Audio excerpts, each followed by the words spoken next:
Hi there, everyone. Thanks for joining in. We'll be getting started any minute now. Glad to see so many people participating in the chat and the Q&A already. I'd like to hear your input and meet you digitally, so please chime in. We'll go ahead and get started. Welcome and thank you all for being here today. Thanks for joining us this afternoon for this very special webinar with Dr. Devorah Heitner on navigating tech during COVID-19. My name is Dr. Ramsey Casho. I'm the Chief Clinical Officer for Children's Health Council, and it's an honor to be welcoming you today on behalf of both CHC and Common Ground. A couple housekeeping items before we get started. If you hover over the screen with your mouse or clicker, you'll see two features, the chat feature and the Q&A feature. Please use the chat feature if you have a general comment or response or feedback. And also please use the Q&A feature for more formal questions. We'll make sure to save enough time at the end of our session today to answer your questions. We're also recording this webinar, so it will be available to all for free on CHC's resource library for about 2 weeks. Before we get started, I'd like to share a bit about CHC and Common Ground. CHC and Common Ground became partners last year and are happy to collaborate, providing parent education that is relevant and meaningful to our community. The Common Ground Speaker Series is a parent education consortium on the San Francisco Peninsula. Each year, Common Ground presents a slate of cutting-edge speakers, topics, and special events designed to inform, engage, and inspire our school communities. Common Ground began with only 8 member schools in 2002. Today, they represent more than 15,000 families at 43 schools, stretching from Hillsborough all the way down to San Jose. CHC has been providing top-rated learning and mental health services to the community for almost 70 years. With the COVID-19 health crisis affecting every one of us, mental health is going to be a more important issue now more than ever. If you're concerned about your child or your family, we want to let you know that we are here for you. Our teletherapy services are available now through Zoom and are as safe and as effective as in-person services. If you're unsure about services and don't know what's going on with your child and simply want to consult, CHC also offers free 30-minute consultations to parents regarding their child with a licensed mental health professional. So please don't hesitate to reach out if you have any questions or concerns. We are excited that Mary Babbitt is joining us tonight to act as moderator for this wonderful event. As you can see, Mary is a seasoned host and moderator with lots of experience in broadcast media.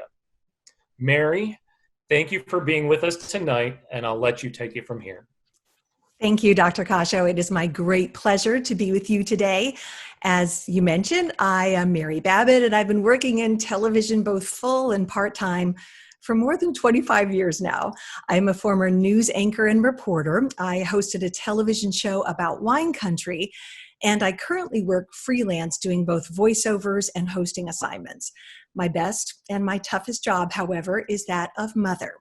I have 4 kids aged 14 to 21, and that is why I'm so very excited to introduce our guest today. Devorah Heitner is the author of Screenwise, Helping Kids Thrive and Survive in Their Digital World. Her mission is to cultivate a culture of empathy and social emotional literacy in our digital lives. Dr. Heitner's work has appeared in the New York Times, the Wall Street Journal, and Time Magazine. She has a PhD in media and society from Northwestern University, and she has taught at DePaul and Northwestern. Devorah is also delighted to be raising her own digital native. She is currently writing a new book about what it is like for kids to grow up in public with a digital reputation. And she tells me if you'd like to be interviewed for that and quoted anonymously, you can reach out to her at Devorah@raisingdigitalnatives.com. More on that later. But given the circumstances of our world today, I cannot think of a more helpful topic for us parents. We have been living in lockdown. We've been trying to navigate remote learning, struggling with how to help our children thrive when they haven't been able to go to school or to camp, to see friends, go to the pool, or participate in their regular athletic and recreational programs. So I don't know about your house, but in my house, rules about devices have kind of been thrown out the window as parents try to work remotely while also entertaining or homeschooling their kids. So we have a lot to talk about today, and I think we can all use some practical guidance. So Devorah, welcome and help. Thank you so much, Mary, and thank you both to the CHC and Common Ground for inviting me to speak with you all today. I know that folks are going through a stressful time, and some of us were maybe looking forward to the end of remote learning if it was stressful in your home, but then we're staring down the chasm of summer and the sort of unending weeks and months of unstructured time, and there's so many things that our kids can't do right now. So I just want to start out by saying you're already doing a great job. You obviously care about your kids. People who don't care about their kids don't tune into these kind of webinars, and it's truly stressful to have that guilt going in the back of your head at all times. So I want you to invite folks to try to let that go and really think about what we need to get through this time. Because the top level, and we have to remember this, because a lot of us have gotten, if you haven't experienced a lot of losses in your own community, and I hope that's the case for at least some of you, here in Chicago, it's pretty dire, so it's hard to kind of forget about what's going on. But we have to remember the top level is stay alive, right? Wash our hands, stay apart, stay alive. And, you know, just keeping our kids home, we're actually doing a really important thing, even though it seems so counterintuitive because we're working against the things we were working on before, like their independence and their socializing and all the things we thought we were supposed to do as parents.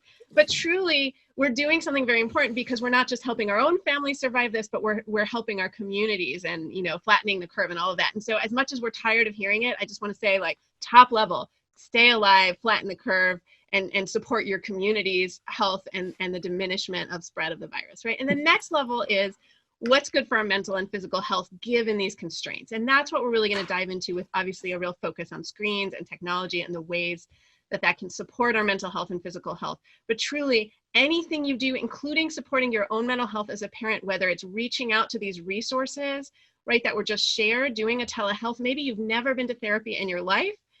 For some of us, this is the moment, right? I'm like a lifelong user and benefitter from therapy, so I'm here to say, like, it's great. I think that, you know, my family has benefited from my therapy. I've benefited from, you know, working with therapists about parenting. I'm a real fan. But during this time, if you've never tried therapy and you're struggling, really think about it. Again, it may not be what you need, but maybe you just need a phone call in your car with privacy from your kids with your sister or your best friend. You may not need a telehealth visit, but you probably need something to keep going right now. So for a while, for me, it was my secret stash of Girl Scout cookies. Those are gone now, right? So it's been a long time of quarantine. They're gone. Exactly.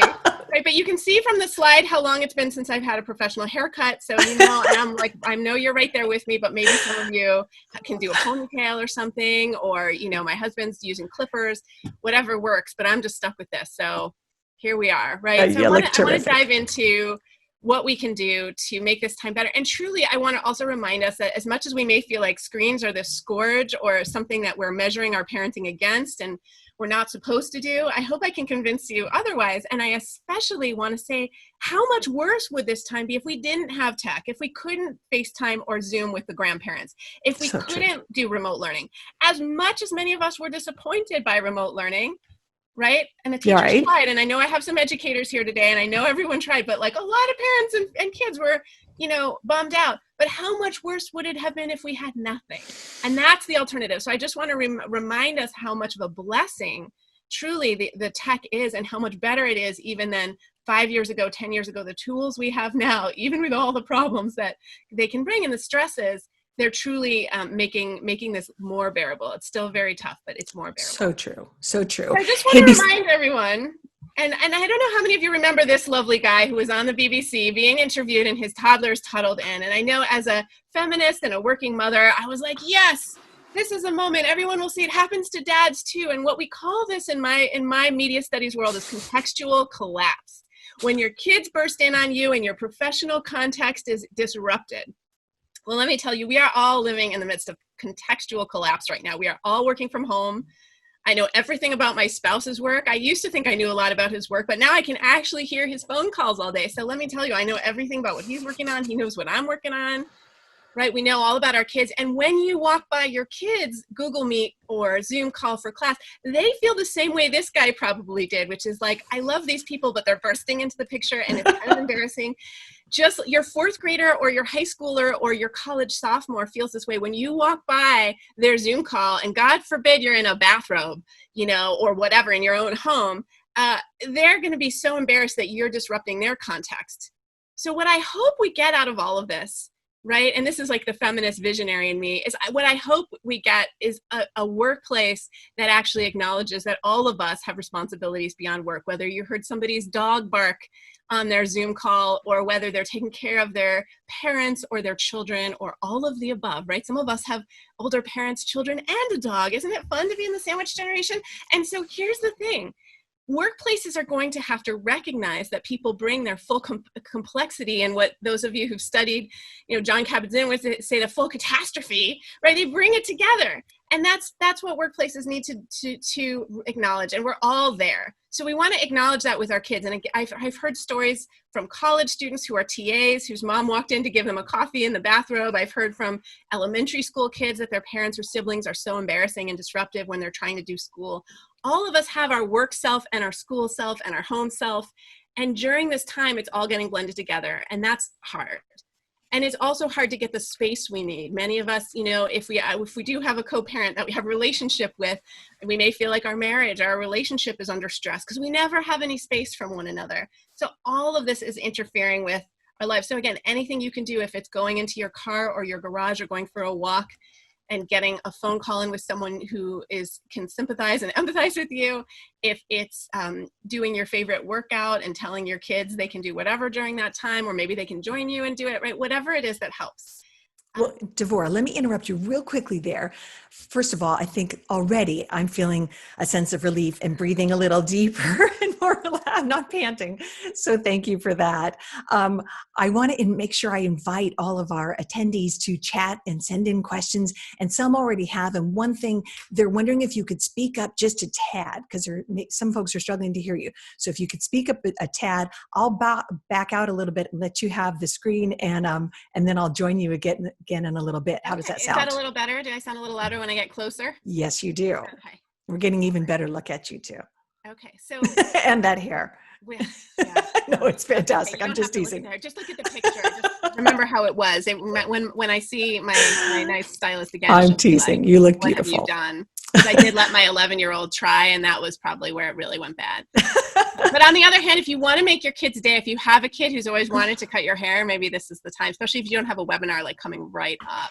Okay, exactly. So I see the polls, and I see that there's a range of confidence. A lot of people are in the somewhat confident. So I hope I can move you to feeling a little more confident during this time. And one of the things that I want to say to parents that's so important is your kids have tech savvy, and you may too. A lot of you, I know where I'm speaking into. A lot of you may work in tech, right? So I know it's not like you're necessarily like not good at tech, but kids use it differently than we do.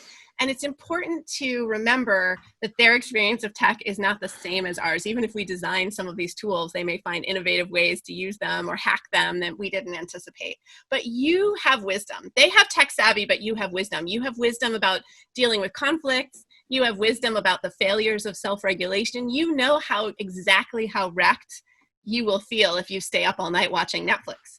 Your kids may never have actually experienced that, and kids usually need to make those mistakes a couple times to learn from them. So we can talk about that. Okay, so I want to share a little bit about remote learning. I know some of us are anxious to kind of forget what this spring was like, but in my community, it looks like we may be remote learning in fall as well. So hopefully it will be better than it was. One of the things that I'm being reminded by my own son's school is, of course, they'll have a little more time to prepare for fall. So that's a good thing to remember. Remote learning may have been the best thing to ever happen to your kid. It may have been the worst. You may have one of each at home. You may have one kid where it was actually pretty great and it was a relief from some of the stresses of school or some of the things that don't work for them about school. You may have a kid for whom it was a disaster. One of my friend's kids told me, it's like school except with all the good parts removed, right? The recess, the lunch, the time with my friends, the creative collaboration, the clubs, all the things he loved about school were kind of gone from remote learning. So one of the things to do during the summer, and especially as you recover from the spring, is to check in with your kids about what aspects of remote learning did work for them, didn't work for them, because there may be some things you can learn about them as a learner. And as kids get to middle school and high school, we really want them to start to learn about themselves as learners, right? Because once they're getting older, they can start to think about, oh, am I good at learning in a collaboration? Do I need a study group? Did I do well this school year once we went remote, actually putting my best friend on FaceTime or putting the kid in that class that I like on FaceTime, and we went back and forth on FaceTime, or even had FaceTime or Zoom silently as we worked. I get together with a writers group sometimes, and we actually do a silent Zoom where we're all just writing and we're on Zoom, but we only talk at the end to check in briefly. It sounds weird, but it really keeps me from going off task. So you may have a kid for whom that kind of strategy would work.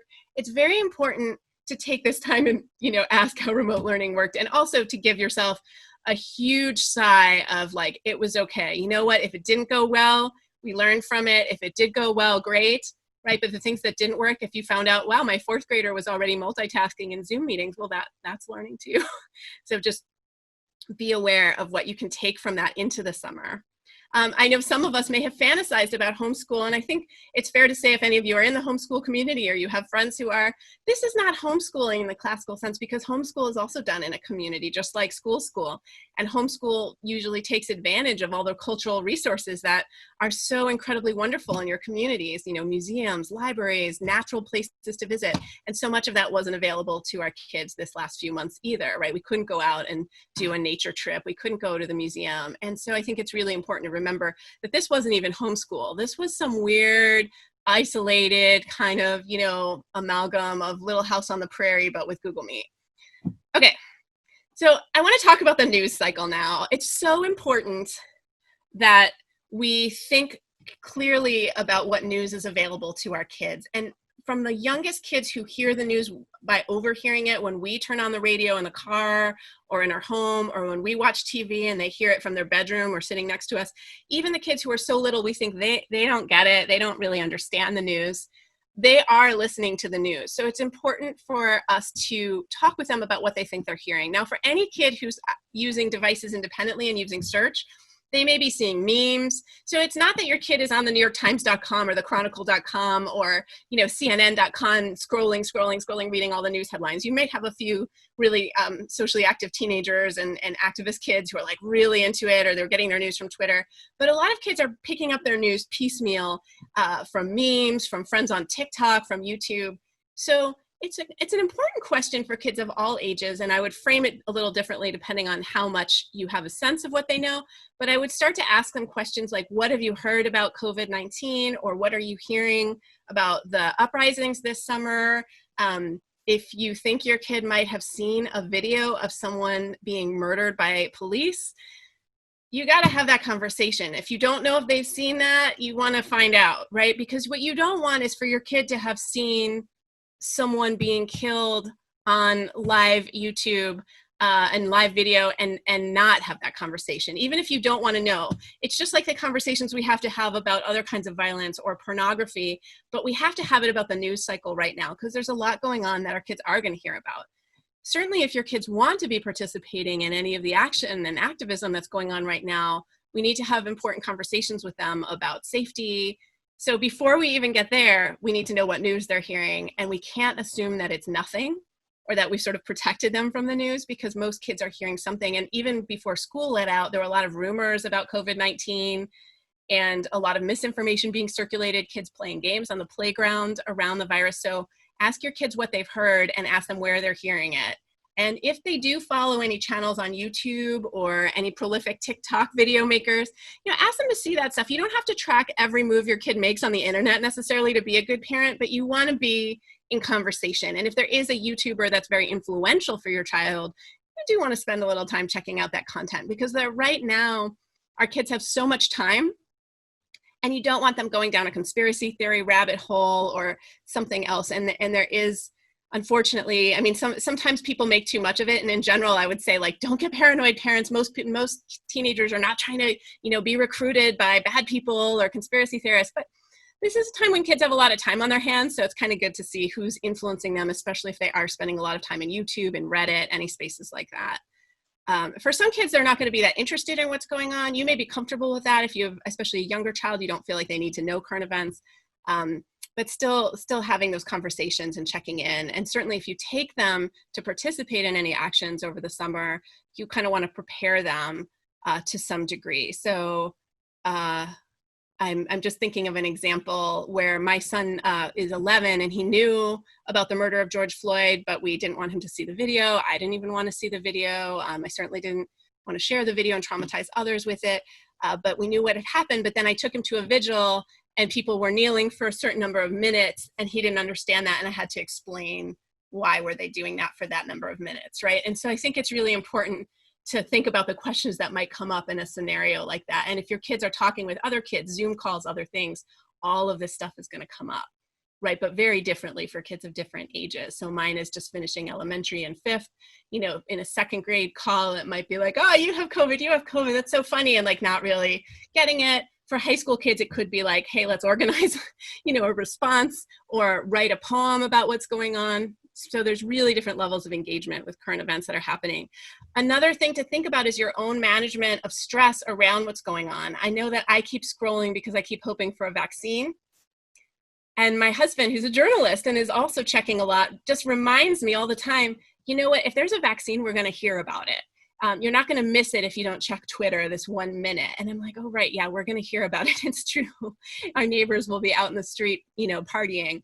Everyone will be very happy. And so I think it's important, that urge to continue checking, that as parents, we have to remember we're modeling that. And as our kids get to the age of wanting a phone or already having a phone, when they see us constantly checking, especially before bed and other things that may not be as good for mental health, they're seeing that. So it's important, if you've made a change around your consumption of news that's good for your mental health, like maybe only consuming 2 news sources a day, or not looking right before bed, or reading fiction before bed instead of Twitter or the news, those are things to talk to your children about and say, hey, this really helped me with my mental health and my sleep, right? So, okay, there are a couple of things that we can talk about with screens that are going to help this summer, because truly our kids are in a situation that's unprecedented for most of them. Most of them have never been this unprogrammed. Most of our kids, in addition to school, had a bunch of other things going on, and so much of that is stripped away. And while I'm not a silver lining person about this virus, and I really wish this wasn't happening, I certainly will say that if there's anything you can learn, it may be that there might be a few activities that don't need to come back, right? Like maybe out of the 80 things you were doing, there might be like 70 that you really miss and 10 that you could never do again, and that's going to be okay. So look at your routines right now. And then with screens, and especially recreational screens, things like video games, surfing the internet, social media, you might want to think about in the summer, are there certain things that have to happen in your home before you get to the recreational screens? Because once you open the recreational screens up to kids, it's going to be hard to get it to shut down. That doesn't mean you can't have a period of video games, for example, that ends. Right? So if you do video games before dinner, I'm not saying, okay, then they're not having dinner and never going to bed. Obviously, the time can end. But the most structure you can create of what has to happen before, many families find this really helps. So whether it's chores or physical exercise or outside time, if some of those things need to happen before the first sort of period of recreational screens, whether that's, again, watching TV, video games, social media for different ages, it can really help. So for your youngest kids, creating even a visual schedule. I know at the beginning of the pandemic, a lot of people were sharing these kind of Pinterest-worthy, very complex color-coded schedules. Now that we're out of remote learning, if not long before, I was never a Pinterest kind of a girl, so I didn't have one of those schedules. But I did have a sort of like, what can happen before remote learning finishes and what happens after, and then what are the sort of chores that need to happen, at different times of the day. So if you're working with your kids on getting some help around the house, and I hope that you are, think about what are the minimums that need to be completed at a certain time. And then what are the menu of other activities that you want to see your kids doing? So are you cycling through, like, maybe you want them to do some reading. Hopefully they love reading. You may need to entice them. If they don't, find some really cool things for them to read. This is certainly the time in my community. We're doing a book swap. Our libraries are closed indefinitely here in Illinois. We don't know when we'll be back at the library. So we're all swapping. We're doing contactless book swap. If you want to start one of those in your community, your neighbors will love you.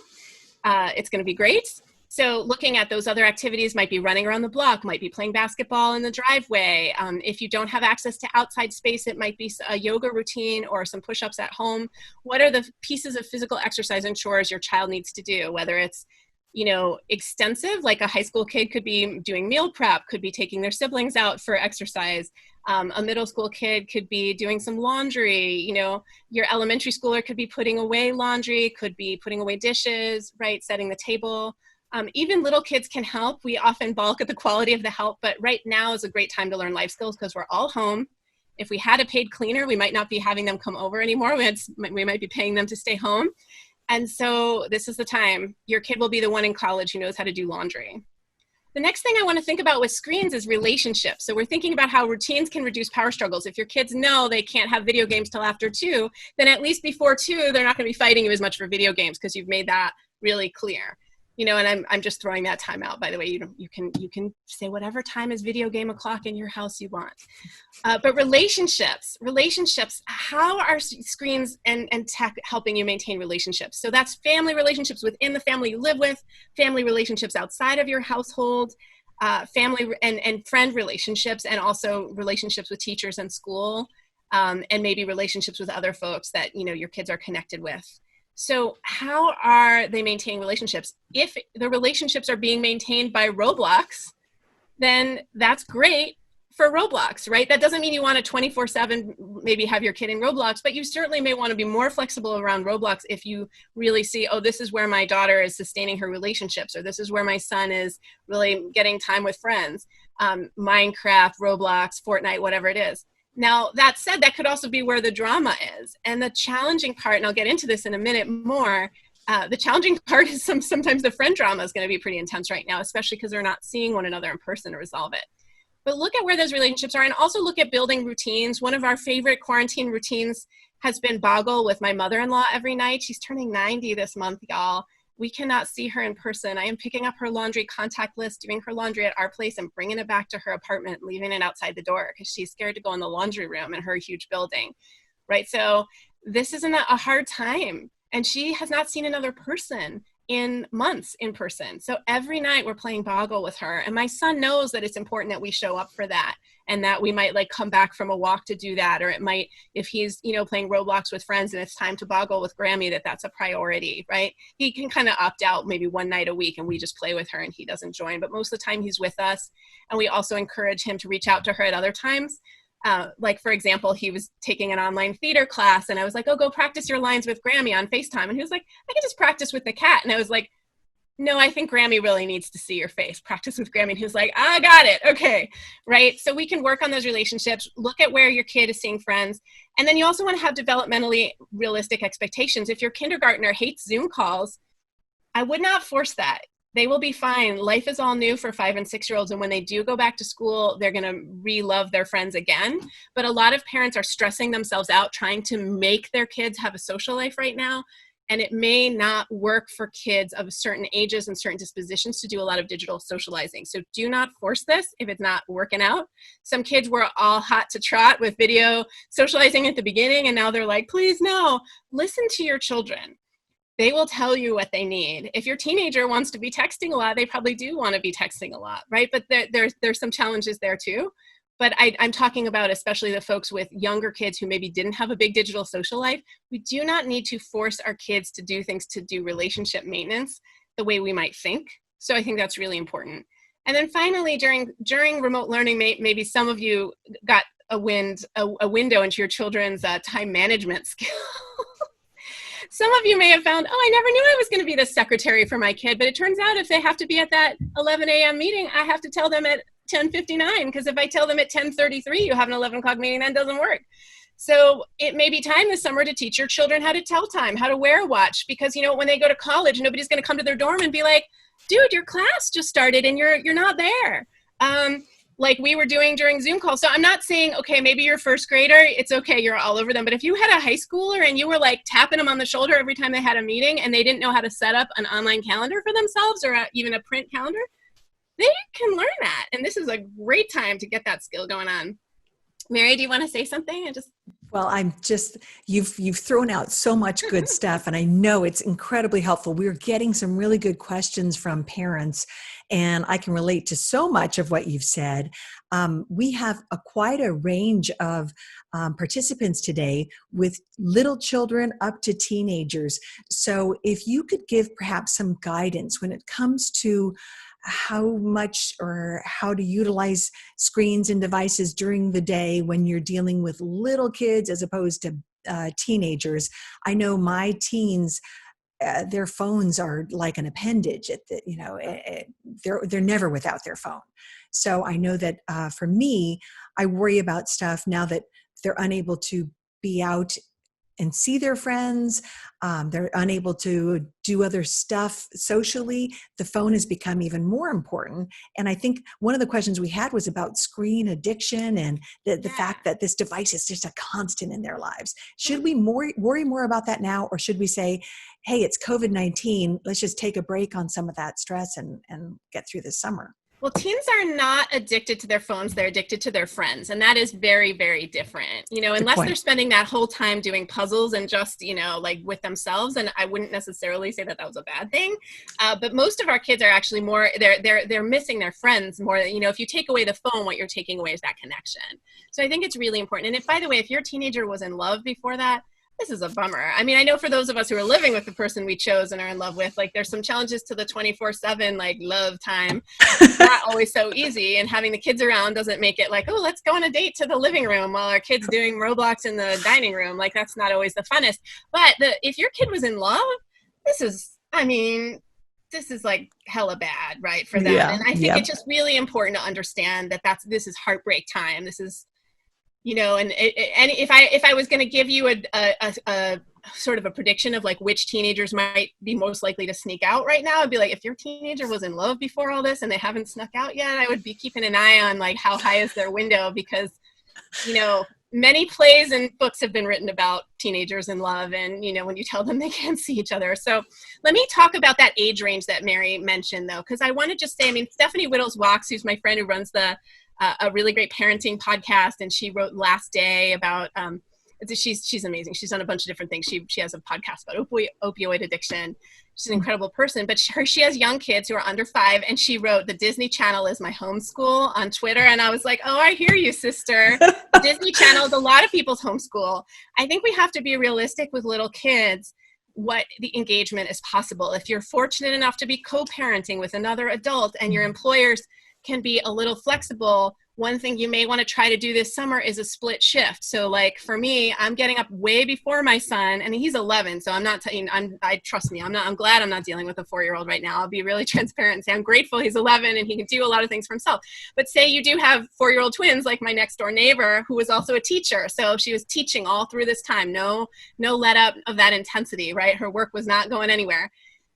Let's talk about what that looks like. If there is a co-parent, you can split the shift. If one of you can wake up really early and do some exercise with the kids. We know that exercise is so important for mental health, and we know that, lucky you, many of you are in the Bay Area, many days are nice days, right? You have many days we can get outside. Even a rainy day can be a decent day to be outside. It's summer. I've been there in the summer. I'm in Chicago. I don't feel bad for you at all. Just go outside and get your kids outside, even if it's for short periods of time. Even if you're outside, on a work call and your kids are like biking up and down the block, do the best you can to get them outside a couple times a day, if possible. I know a lot of us are trying this, and I know a lot of people live in apartments and don't have their own outdoor space. So their kids, if they're younger, can't go out on their own. And I do understand that that's a real legit challenge. As the summer goes on, it may be possible for some of us, if you feel safe, to have a sitter who takes your kids do outside stuff. Maybe you don't feel safe having them in the house. And again, I'm not an epidemiologist. I'm a media scholar here. So I'm not telling you what's safe, but I have personally started to think about having a teenager with a mask on, very responsible girl who's babysat for us before, just take my son on some bike rides. They're both wearing their masks. They're on some bike rides. He can also do some independent bike rides with friends, but this is something where they can go further. She's got a phone. I'm not worried about their safety. I'm not like, where are they? She's a very responsible young woman. So anything you can do to get your kids outside, get some exercise. If you can split shifts with anyone. If you can also, some people are trying babysitting, where a teenager or another adult is actually, or a grandparent is actually reading your child a book on Zoom or Google Hangout or anything like that, and you're getting a little work done. It's also okay to teach kids to not interrupt you when you're busy. They will still do it, but they are going to learn a lot about what mama and papa do right now. So that's just really important to understand that. And it's okay to say no to your kids. They will be okay. Right. But to think that this won't affect our working lives is wrong. And especially if you have young children, I'm sure it's already affected your ability to do your work to the best of your ability. Right. And Absolutely. none of us can do our work the way we could before for so many reasons. So well, and I think yeah. What you said earlier is so true. One of the nice things that's come out of this is an awareness that that people have children, that people have dogs, and that that they are working from home, and that doesn't look pristine, and it's not always quiet. But I think there's more compassion and understanding from the part of supervisors and such that, hey, I'm more than just an employee in this moment in time. I think this is bringing us all to our humanity in so many beautiful ways. And I think we all need to check in with our colleagues. If you have a colleague who's lived alone, they might not have touched or hugged another human being for 6 months. Like, I feel for them just as much as I feel for the people with toddlers, So, I mean, everyone truly is having a COVID-19 experience, and we all need to bring that awareness if you are the manager of your team and all of that. As kids get older, I talked a little bit about little kids. So what I'm going to say too with little kids is as much as possible, if you need the TV to be the babysitter, and some of you will at some point, and that's going to be okay right now, then at least you want to be in that walled garden of a Netflix, a Hulu, any kind of streaming service, and a show that you know. You want them to be, one more Wild Kratts is better than one more episode of YouTube, one more video on YouTube. What you don't want is your 5-year-olds in the Wild West of YouTube or anything like that, because you don't want them just using search, following their interests around the internet. So here, I'm going to show this image of YouTube here. So I'm going to skip ahead a little bit. But here we have pandas on YouTube, and maybe some of you work at Google. Hi. But here it's the algorithm is suggesting the next thing I might want to see is women in religious cults. I think we can all agree that we don't want our 5-year-old or maybe even ourselves or our high schooler to click on women in religious cults, because I think we're going down a bad road.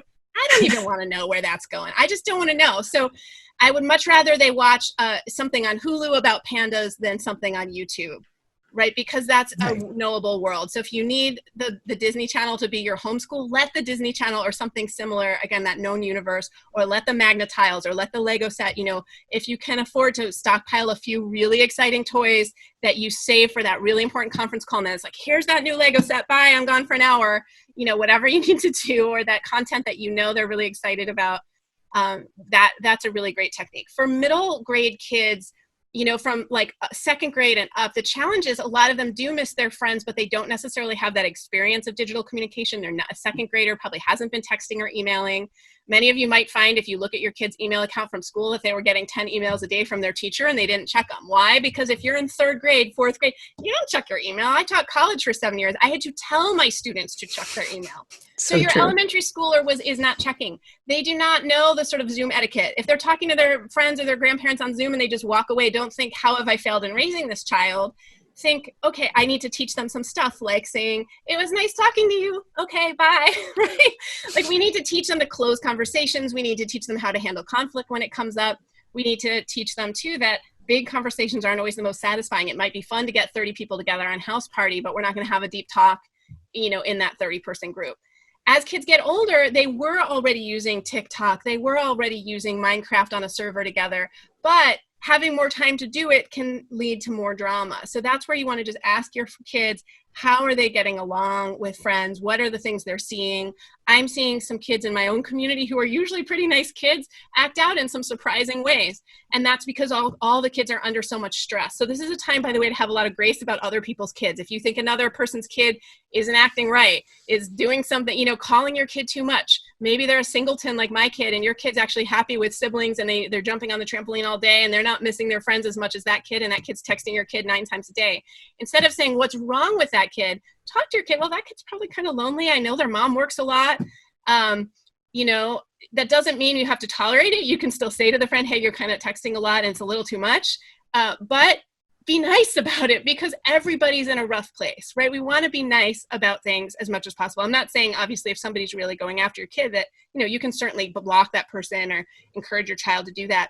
But I'm talking about the sort of day-to-day stuff where someone might be just not exhibiting the best social skills. Mm-hmm. Kids were not prepared for this. Most kids spend a lot of time with other kids in situations like scouting and activities like gymnastics where it's moderated by adults. Even high schoolers, spend a lot of time together, sometimes in structured environments. High schoolers, I'm seeing some of them are doing really well with that, just hanging out, like where they're actually doing other things, but they've got the phone on or some kind of FaceTime, and they're maybe cooking in the kitchen and they've got FaceTime on, or they're studying and they've got FaceTime. So they're with their friends. And this is one of the ways high schoolers will spend time together. It's not like every day is a reciprocal conversation.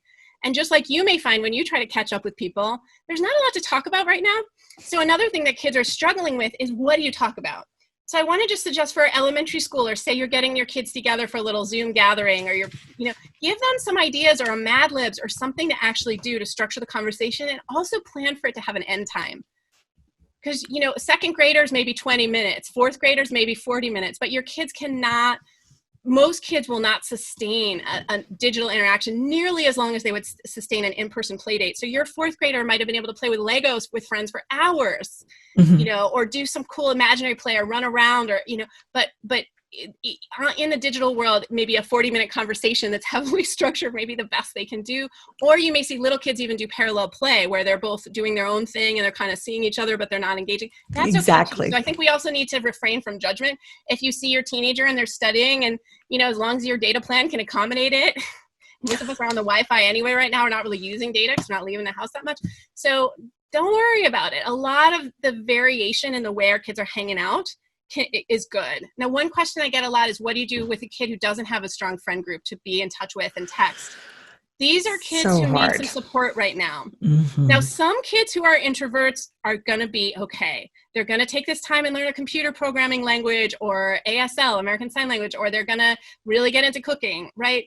If that's your kid and they seem to be doing okay with just the contact with the family, I'm not so concerned. If they seem like they're losing ground on social skills, if this was something you were concerned about even before, then you may want to think about signing them up this summer for some kind of virtual camp, even if it just meets an hour a day or twice a week. It might not need to be the amount of time that a regular camp would have covered. How I miss regular camp. Everyone have a drink for regular camp. Bye, regular camp. But for what we actually have, maybe an hour a day of a theater camp, or a twice a week Dungeons and Dragons meetup. Your public library may have some things to offer that could be really amazing, right? So everyone's looking over to their public library right now, but there may be some things like that. And especially, it's so important for kids who do need that structure. And maybe they also need that adult moderator. This is a kid who maybe has struggled with socializing or has been bullied, may need to not just be hanging out with peers on the, on the Minecraft server for hours on end without an adult checking in. So I think it's really important. That kid might be better off in the library Minecraft club than just Minecrafting. Such a good tip. Yeah, I want to talk about games a little bit now. Is that I was just going to say, we have a question from one of our participants who wants to know how to monitor the number of hours kids are spending gaming. So, how do you recommend parents tackle that?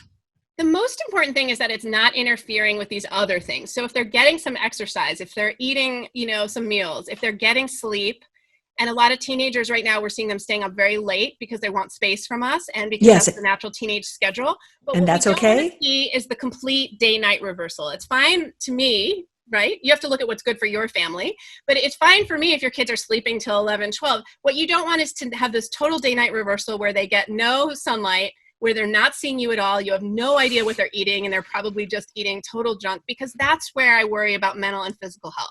Mm-hmm. So don't let it go to a total day-night reversal, but you all may benefit from the space. If you're getting up at 7 a.m. and going for a run, and your kid's getting up at noon, and you have a 15-year-old who's pretty, angsty about being home, that space might work out well. And it's not like we're going back anytime soon and they've got to be at 5 a.m. track practice tomorrow. They have time. When it is time for 5 a.m. to practice, you'll be working back to that, right? But it's important to not let it go to a complete reversal, because you don't want to not know how your kid is. And the most important way you know how your child is by spending time with them. So in terms of the hours of games, I would look less at the number of minutes or hours and more at how is their mood after they play. Do they need to break up the play a little bit? If they play for a few hours, do they turn into monsters? Do they act like jerks? Are they mean to their siblings? Are they rude to you? Most kids need to hulk out for a few minutes after game time, but maybe can they drink some water and run around the block and then they're okay? If they need hours to decompress or it's really bringing out the worst, then I would talk to them about, hey, I don't like how this is going. What can we do to help you be the person I know you can be, the nice person I want to have dinner with? Do you need to stop an hour before and really go outside and meditate and, take some deep breaths? What's going to help you transition? Mm-hmm. There are little kids who will forget to eat or even go pee when they're gaming, right? So it's really important to sort of look at that. Again, at the same time, if the Minecraft or the Fortnite or whatever is where the friends are, it's less likely that your kid has a clinical gaming addiction. It's more likely that they miss their friends. There is, a diagnosis of gaming addiction, but I hear a lot of parents throw that word around. And I'd be very cautious. If your kid's still functioning and eating and doing other things and taking showers, I'm not so worried about your kid, right? Because think of also, games are an outlet for their intellect. They're an outlet for their competitiveness. Many of our kids are actually pretty competitive and they get that out in sports or in chess or debate. They have no outlets for their competition. They have no outlets or fewer outlets for their engagement with others. And given that there's so little to talk about, you may even see some kids who didn't game previously find games as a way to spend time with friends. So I'm seeing some boys who didn't game before and some girls who weren't gamers get into some games. Maybe it's Minecraft in creative mode or Sims or something that's not, or Tetris or something that's not necessarily about like killing other people or it might be for younger kids, things like Lego Star Wars or things that are on like the Nintendo or the Wii. If you have any gaming system at all at home, see if your kid can teach you one of the games they really love, because it's something you can do together during this time. And it's something your kid can be better at than you, which for a lot of kids is really fun. And it's okay for them to be better at it than you. So I think that's something to think about. If your kid is missing sports, they may love FIFA baseball or, soccer or some of these games or Wii baseball. We love Wii bowling, even with Grammy. And, again, my 90-year-old, mother-in-law is not going to the bowling alley right now, but we can do Wii bowling. I'm impressed that she's got that hooked up. I've struggled with getting my mom to figure out some of this stuff. We one of those. We went over there before all of this. Oh, you did? Okay. But yeah, it's good.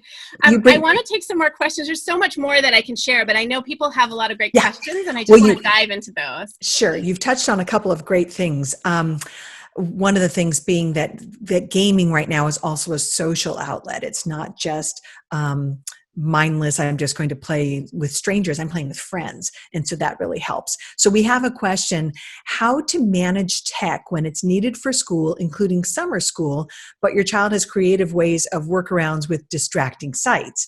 So I think the idea is that, I have to have this device because I'm doing school, but now I'm actually navigating off of my school site and onto YouTube or whatever. How do you help parents manage that? So I have a slide about this distraction, but let's talk about distraction.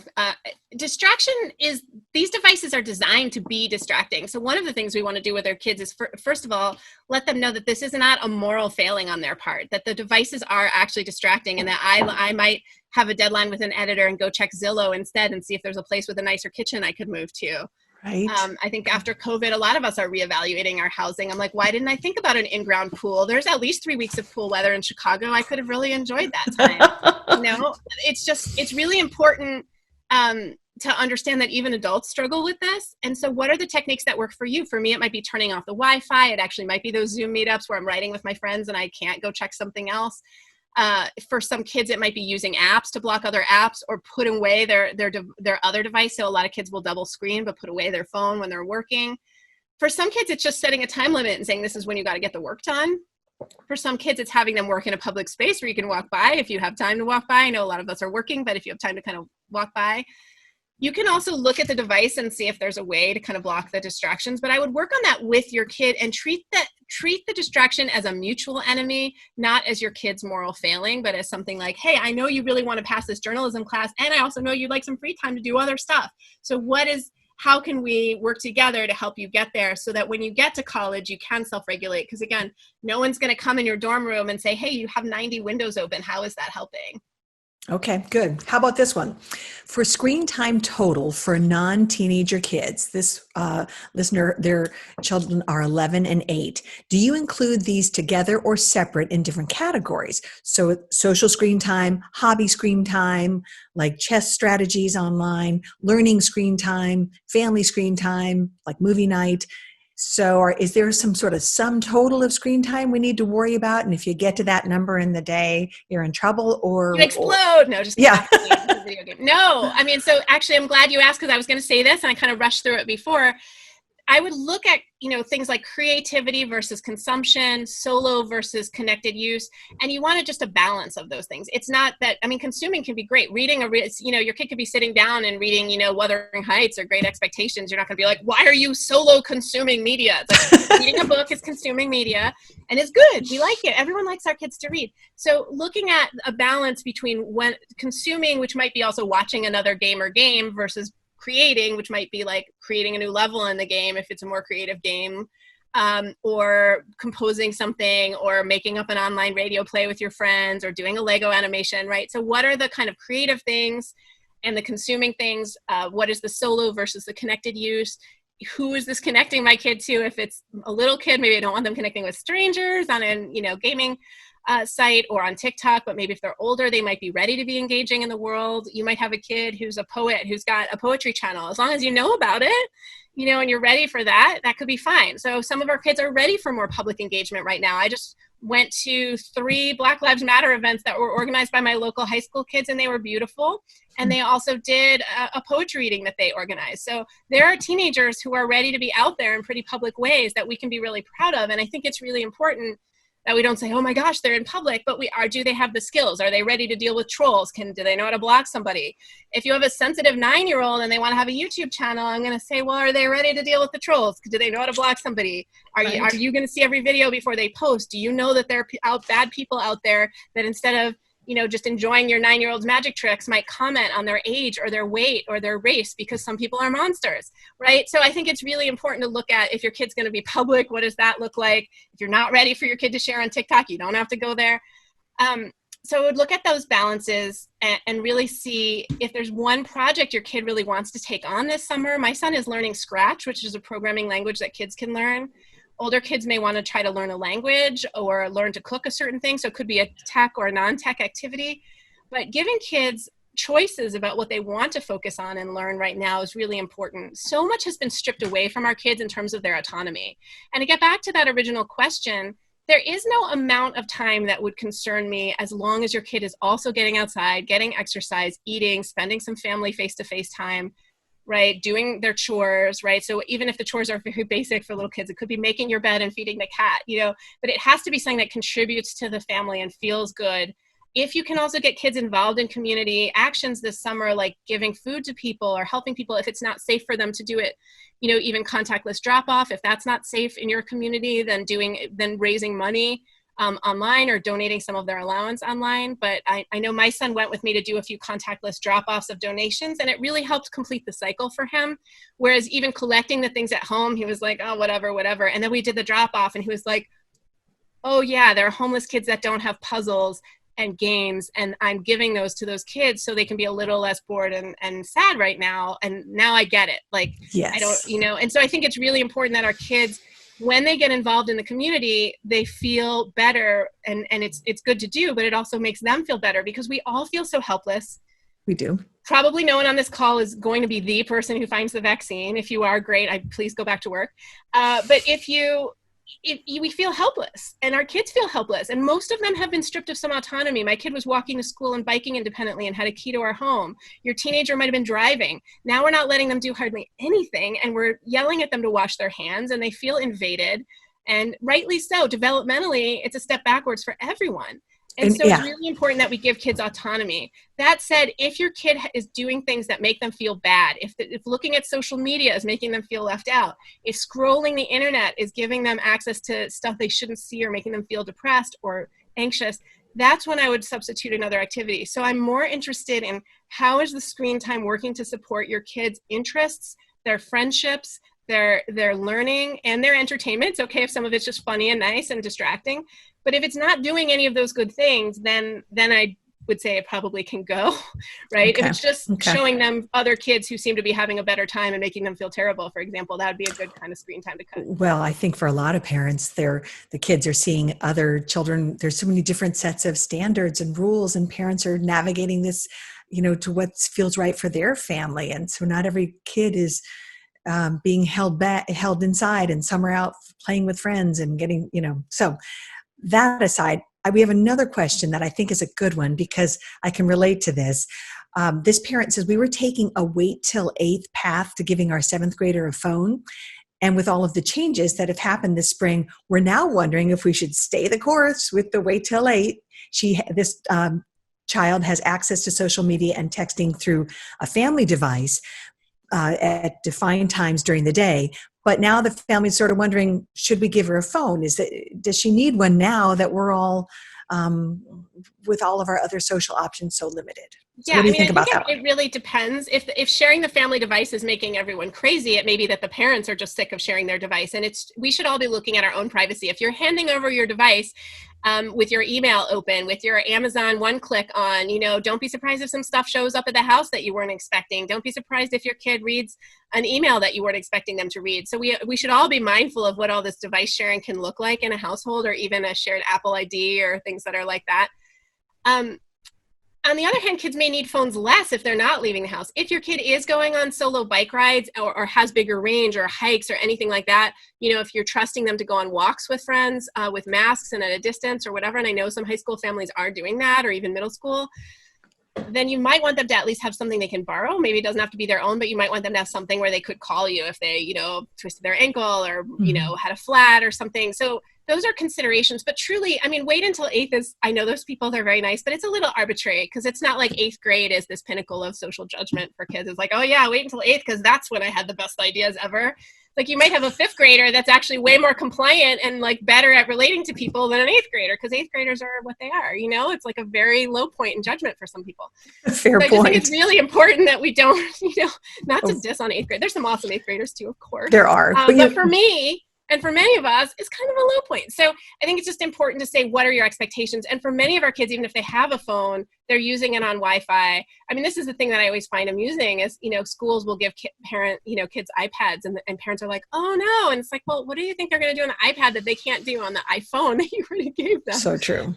So these devices are pretty interchangeable right now. And also, if you take one of your kids' devices as a consequence, which is a tough thing to do right now, especially, just know that they'll go on another device probably, unless you're going to lock them all down in the house. So just they will get around you. Yeah. Kids are pretty device agnostic in that way.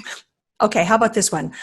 For older children, how do you help parents monitor what their kids are viewing or engaging with on YouTube or Reddit? One parent says, my 15-year-old is spending all or most of his free time on Reddit. Some of it is good and some of it's questionable. How do I oversee what the subjects on Reddit that he reads, and what do you suggest? So, and in this case, this is a kid who struggles with some peer interactions. So this is an outlet, and in some ways it's positive, right? And then but there's a lot, as you said, there's a lot of murky stuff out there, both on YouTube and Reddit. Two different questions. I'm kind of merging them together for 100%, you. 100%. I think that first of all, I would say that parent is not wrong to have some like little red flag or concern about Reddit and YouTube, especially for, again, kids who's kind of a little isolated right now, spending a lot of time. That said, just keeping the lines of dialogue open is really important. And with a 15-year-old, or really with any kids, but certainly with teens, we don't want to go that full frontal, like, what are you looking at, and make them feel really antagonized, but more like, what can I learn from you? Can you teach me about some of the stuff you're learning on Reddit? What about that notion of being able to see what they're seeing? Like, can you set up do you advise people to set up some sort of password? Your 15-year-old who's on Reddit sounds pretty tech savvy. And so the danger of monitoring your kids, and I really believe this strongly, and some of you will feel very differently, but I think, and I wrote this in Screenwise, mentoring over monitoring every day, because your 15-year-old is 3 years from leaving your home and going off to do their own thing. And so it's all about teaching them to have judgment and self-regulation. If you are monitoring, I would let them know you're there. You do not want to catch your kids doing the wrong thing. You want to teach them to do the right thing. I would not go all NSA on your kid. And by the way, for some kids, that will just turn them into little hackers, and they will turn it off very, very fast. So if you have huge reasons to be concerned, like if you have a kid with a history of attempted self-harm, a history of, psychiatric admissions or other things, then that might be a different case, and you may need to monitor much more closely. If you have a kid who's in recovery right now, from an eating disorder, from substance abuse challenges. These are some areas where you may need to go a little deeper. And again, especially because some of the supportive structures like, a day program might not be available right now. If you have a kid who just seems like they're diving into a little bit of the deep end of the internet, but they're functioning okay, just keep the conversation open, have them tell you about the things they're learning, and just pay attention to certain kind of buzzwords that they're using as well to see like what the tenor is of what they're hearing about. And I can, if you want to write to me, I can share some articles by other parents who've had good and bad experiences around this. But yeah, I think this is a politically intense time, and there are people who are very interested in kind of bringing our children into the fold of various, positions that we might be concerned about. So I do think it's important to keep that dialogue open, but not make our kid feel attacked or like they have to hide. I think that's also really important, because kids who feel like they have to hide will hide everything, and then you have no way in. Okay. Hey, Devorah, this is a compliment to you. Folks want you to stop sharing your screen so that they can see you larger and relate better to what you're saying. So if you could go off there you go. I got bigger too. But can you give parents some strategies, particularly for the older kids? Younger children, it's much easier to monitor exactly how much time they have with the device. But for older kids, how do you get out of just being that nag that says, put your device down? You don't want to constantly be at your kids' throat with the monitoring and the nagging. Right. How do you get around that? I love those apps that turn off the internet for the whole household at a certain time, or put devices. Do you recommend those? Right now it might be helpful. And I will say too that my situation in a small apartment as a parent of a singleton is different. And I have caught my kid with his school Chromebook late at night. So don't think that it doesn't happen to me. Yes, someone who wrote a book about called Screenwise still caught her fifth grader doing some stuff on the Chromebook. I'm like, what are you doing? Makes me feel better. Programming in Scratch. I'm like, that's cool, but not at 1 a.m. It's not, right? So let's talk about where this device needs to live at night.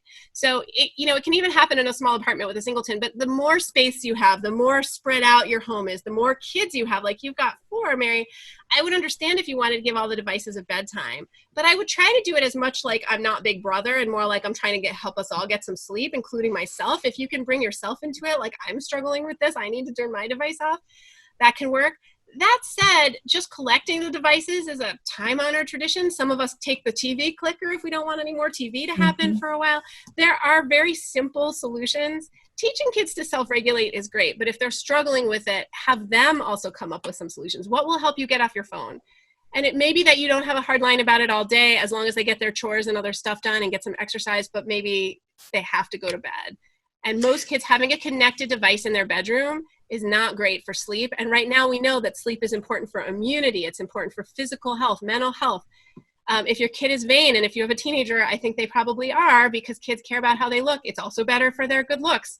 I spoke at a school on the West Coast right before this all happened, a lovely school in Portland, Oregon. And I said to the teenagers, it was all sophomores through seniors, if there was a drug that was legal and free and had no side effects, and it made you smarter, better looking, and more athletic, would you want it? And they were like, yeah, we'd want that drug. And I'm like, that's sleep.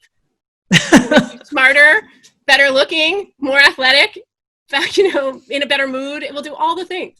Right. So, yeah. That's great advice. I love that. Do you know, one parent wants to know if there's actual research that shows how much time teens should be online versus offline. And this particular parent says since COVID began, she feels like her teenager, or he feels like their teenager's on 12 hours a day studying, chatting with friends and gaming. And as you said, some of that is social. Some of that is the way they're interacting with people. Some of it's learning. Some of it's just recreating, chilling out. But how much is too much? Is there actual numbers that we should go by? I mean, the American Academy of Pediatrics does have some numbers, but they're also talking about a kind of a flexible approach during COVID-19 and what's realistic. But also remember, your kid's also attention is varied.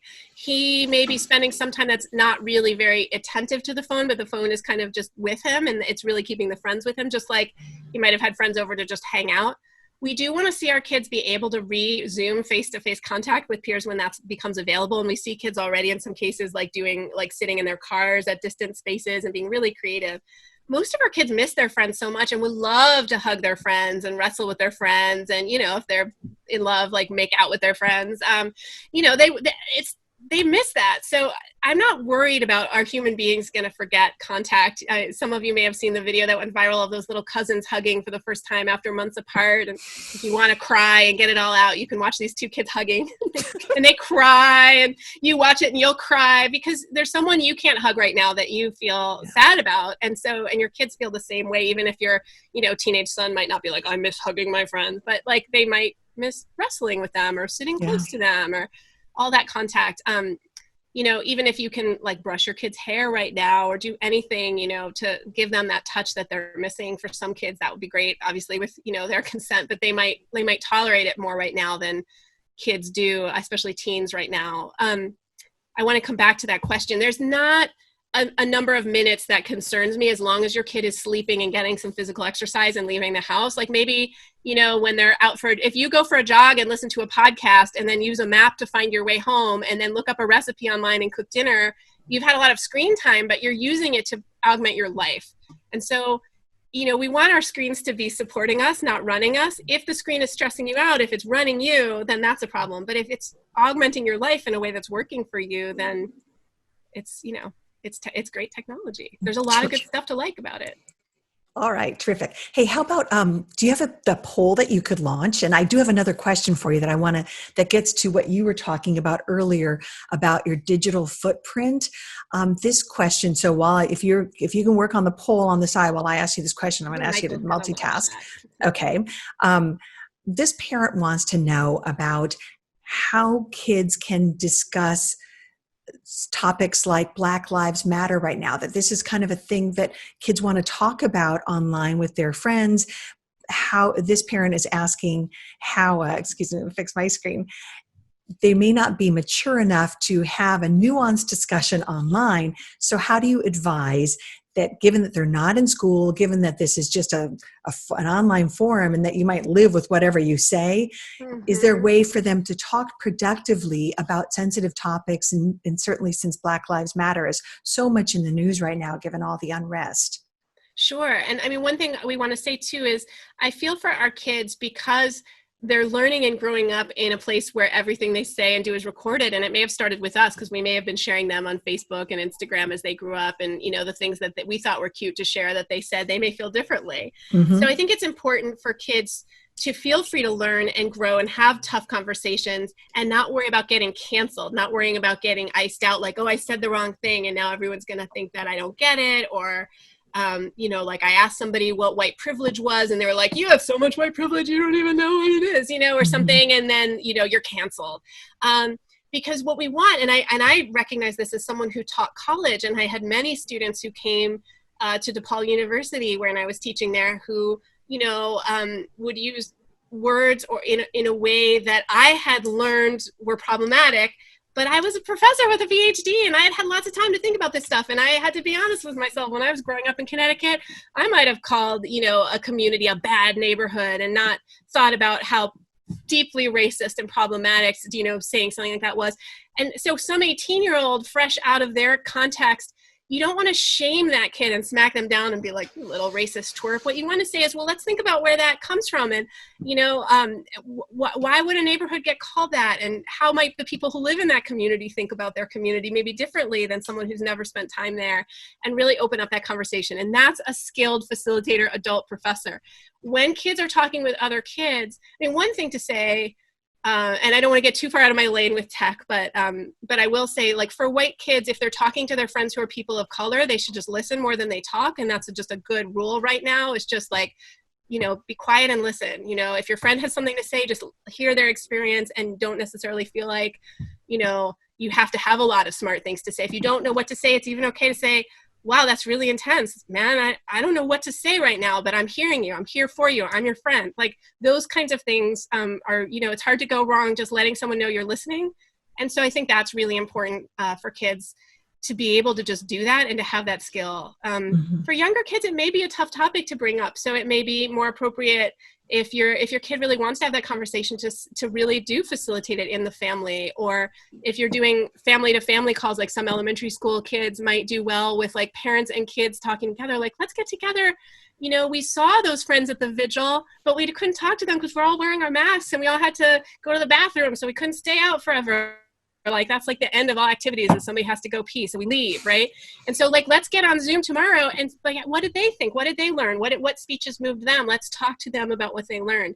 So that's kind of a more adult guided situation. I think we don't want to throw our kids to the wolves right now in terms of worrying that they're going to be judged by what they say. And so conversations may be better than social media, because throwing up a comment, you're always more vulnerable to being misunderstood, and potentially that cancel culture stuff can be much worse, where if it's a conversation, it's a little bit different. And so I think those are really important. I think it's also important for kids to look at things written by other kids right now. So the New York Times does a really great kids section, and they've been doing some great reporting. Teen Vogue for your middle schoolers and up is a great source right now, with a lot of really good reporting on Black Lives Matter. So if they want to just read a teen's perspective and maybe not an adult's perspective, those are some places to go.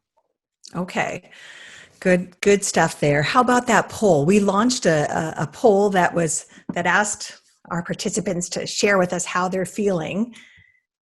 Devorah, can you see that? Yeah, so it looks like people are still kind of somewhat confident. Are there things that I can help you with, other than, I know a lot of people are asking about that number of minutes, and there is no number of minutes that's right for every family. There are kids who need a lot of physical activity to just maintain mental health. I have a kid with ADHD. He needs to run 3 times a day, or go on a bike ride and then a run later and then a walk later, or a swim, you know, if we ever can get back to swimming. So you have to look at your kid, what's fitting in with their lives, what's meeting their needs. For some kids, that 12 hours a day on the phone, if it's augmenting their other activities, is going to be fine. So I'd really look at your individual kid and see how the way they're using screens is supporting their mental health. And I would also assume that the baseline isn't going to be the same as usual. So if your usually happy kid's a little irritable right now, that doesn't mean there's something horribly wrong. It's pretty irritating to have your graduation and prom canceled, right? It's pretty upsetting. And so I think it's important for us to acknowledge, like, our kids have had some losses. My kid, his graduation from 5th grade, a school he's been at for 6 years, was going by to get his stuff out of his locker in a trash bag.